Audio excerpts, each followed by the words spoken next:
আসসালামু আলাইকুম এভরিওয়ান, চলে এলাম আমের এই ভরপুর মৌসুমে আমের একটি আইসক্রিম রেসিপি নিয়ে। মাত্র 3টি উপকরণ দিয়ে এবং মাত্র 15 মিনিট সময়ের মধ্যে এই আইসক্রিমটা আপনারা খুবই সহজে বাসায় তৈরি করে নিতে পারবেন। আমি খুব সহজ করে দেখানোর চেষ্টা করেছি। আশা করি আজকের ভিডিওটি আপনাদের কাছে অনেক বেশি ভালো লাগবে। তো চলুন শুরু করছি।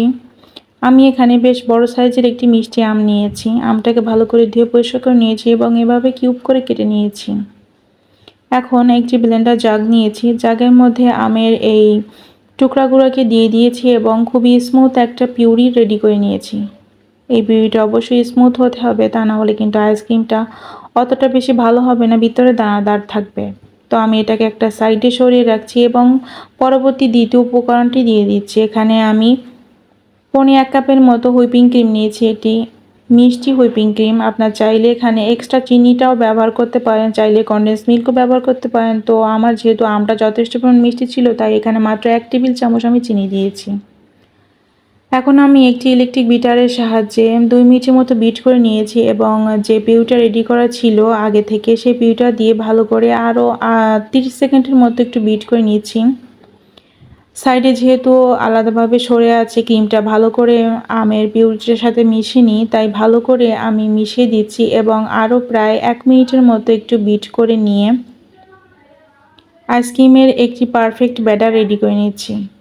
এভাবে আইসক্রিম তৈরি করলে কিন্তু আপনার একেবারে দোকানের মতো স্বাদ পাবেন, আর খেতে কিন্তু হবে অনেক বেশি অসাধারণ। আর সময় কিন্তু মাত্র 15 মিনিট মধ্যে কিন্তু আপনার আইসক্রিমটা তৈরি করে নিতে পারবেন। আইসক্রিমের ব্যাটারটা আমি একটি বক্সে ঢেলে নিচ্ছি। আপনারা যে পাত্রে নেবেন সে পাত্রে সরাসরি এভাবেই দিয়ে দিবেন।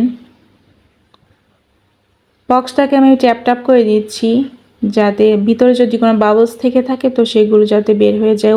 উপর থেকে কিছু আমের কুচি দিয়ে দিচ্ছি। এটা পুরোপুরি অপশনাল, চালিয়ে দিতেও পারেন, তা নাও দিতে পারেন। এটা দিলে কিন্তু দোকানের মতো একটা পারফেক্ট লুক চলে আসে, তাই আমি এটা দিয়ে দিচ্ছি। এখন আমি এই বক্সের ঢাকনাটা ঢেকে রেখে ডিপ ফ্রিজে 8 ঘন্টা রেখে দিচ্ছি। 8 ঘন্টা পর বেরোলেই দেখতে পারবেন এরকম পারফেক্ট একটি আইসক্রিম রেডি হয়ে গেছে, একদম দোকানের স্বাদে। তবে দোকানের থেকে অনেক বেশি পুষ্টিকর, কারণ এটা বাসায় তৈরি জিনিসগুলো অনেক বেশি পুষ্টিকর হয়ে থাকে। তো আমি একটি চামচের সাহায্যে এভাবে আইসক্রিমগুলোকে সার্ভ করে নিচ্ছি। কতটা পারফেক্ট হয়েছে আপনারা কিন্তু দেখলেই বুঝতে পারছেন। একদম দোকানের মতো পারফেক্টভাবে তৈরি হয়ে যাবে এইরকম একটি ম্যাঙ্গো আইসক্রিম। তো আশা করছি আজকের এই সহজ ভিডিওটি আপনাদের কাছে অনেক বেশি ভালো লেগেছে। ভালো লাগলে আমার ভিডিওটিতে লাইক করে এবং চ্যানেলটিকে সাবস্ক্রাইব করে কিন্তু আমার সাথেই থাকতে পারেন। আশা করছি আপনারা অনেক বেশি ভালো থাকবেন, সুস্থ থাকবেন। আজ এ পর্যন্তই। আল্লাহ হাফেজ।